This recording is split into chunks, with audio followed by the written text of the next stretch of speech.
даже оружие хотели привезти. Да, оружие бы. Выходить на работу. Да, зачем?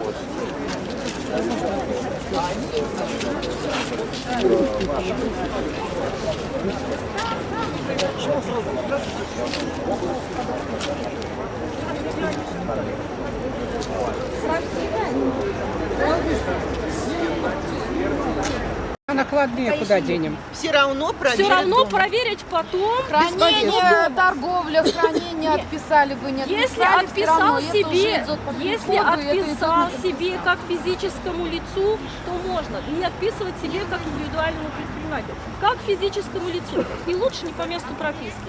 Еще один совет. Как доказать, что ты именно работал с этой фирмой? Надо хотя бы один платеж по безналу.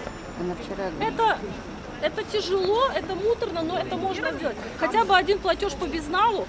Например, ты пишешь, я, Пупкин, отвез фирме, например, там столбы, 10 пар вот этого товара. Если эта фирма тебе вернула деньги на твой банковский счет, это тяжело, но это можно. Это будет доказательством в суде, что ты с этой фирмой... было сказано, что основная часть индивидуальных предпринимателей это все равно думать. работает за наличку. Это Потому раз, что да. у многих эти сфотографированы и отданы ксерокопии в налоговую. Это уже доказательство твоей деятельности. Думать, они сказали, что будут проверяться фирмы все. То есть мы можем сейчас еще подумать, как этой фирме...